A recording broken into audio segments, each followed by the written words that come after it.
चलिए स्टार्ट करते हैं बच्चों नया टॉपिक जिसका नाम है सस्टेनेबल डेवलपमेंट। यानी हमें डेवलपमेंट को क्या करना पड़ेगा, यहाँ पे सस्टेन रखना पड़ेगा यानी कंटिन्यूअस रखना पड़ेगा। डेफिनेशन के साथ स्टार्ट करते हैं बच्चों। Sustainable development is the development which meet the need of present generation without compromising with the ability of future generation to meet their own needs. यानी हम हमारी रिक्वायरमेंट को फुलफिल करें लेकिन नेचर को और एनवायरनमेंट को नुकसान ना करे, ताकि फ्यूचर की जनरेशन को वो सारी चीजें एज इट इज मिल जाए। इतना ही कहना चाहता है ये सस्टेनेबल डेवलपमेंट। फिर से एक बार रीड करिए डेफिनेशन, क्या कहना चाहता है। Sustainable development is a development which meet the needs of present generation. यानी हमें प्रेजेंट जनरेशन की नीड्स को फिनिश करना है लेकिन without compromising with the ability of future generation to meet their own needs। But future generation की needs को compromise करके नहीं। यानी आपको चॉकलेट मिलेगी लेकिन आप अपनी बहन की भी एक चॉकलेट नहीं खा जा सकते यहाँ पे। सिंपल सी बात है। अब देखते हैं आइडिया ऑफ सस्टेनेबल डेवलपमेंट यानी कंटिन्यूअस डेवलपमेंट कौन सी आइडियोलॉजी पे वर्क करता है। Nature near human habitation and man created cover. Example environment. आपको पता ही है कि नेचुरल रिसोर्सेज को हमने ओवर यूज कर लिया तो उससे ये डर रहता है, उससे ये फियर जनरेट होता है कि भाई फ्यूचर की जनरेशन को भी ये सारी चीजें मिलेगी या नहीं। अगर हम पेट्रोल को अभी से खत्म कर देंगे तो फ्यूचर वाले क्या चलाएंगे, बाइसिकल, अपनी हेल्थ बनाएंगे नहीं। तो उसके लिए आइडिया सस्टेनेबल डेवलपमेंट का जनरेट हुआ है।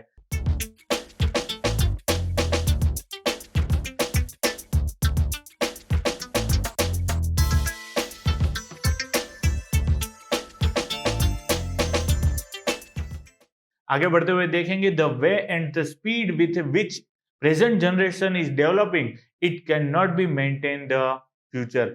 जिस तरह से ये स्पीड है ना प्रेजेंट जनरेशन की डेवलप होने के लिए, उससे लग रहा है कि भाई वो फ्यूचर को मैनेज नहीं कर पाएंगे। There is a fear that luxurious which present generation is enjoying may not be there for future generation. यानी कि ये जो सारी लग्जरीज जो हम प्रेजेंट जनरेशन एंजॉय कर रहे हैं ना, वो शायद फ्यूचर जनरेशन को ना मिल पाए, क्योंकि अगर हम उसे अभी खत्म कर देंगे तो फ्यूचर वालों को कहां से मिलेगा। तो यहां तक फंडा आपको क्लियर हो गया। यानी कि प्रेजेंट जनरेशन की सारी नीड्स फुलफिल करनी है लेकिन फ्यूचर जनरेशन को कॉम्प्रोमाइज नहीं करना है।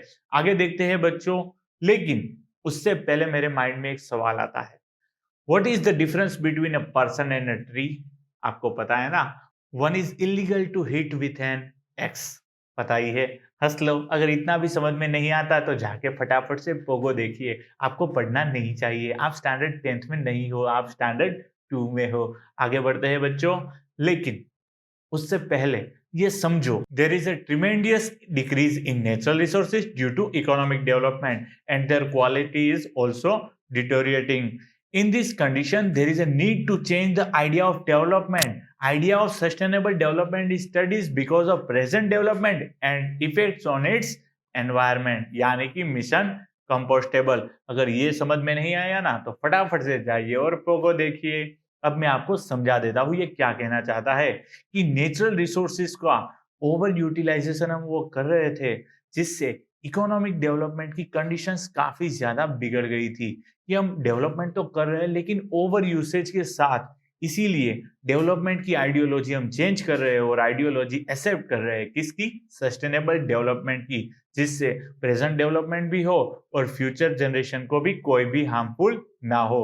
इसीलिए हम कह सकते हैं सस्टेनेबल डेवलपमेंट एक कंटिन्यूअस प्रोसेस है जिसमें हम इंक्लूड करते हैं both the generation present even future without harming natural resources and environment.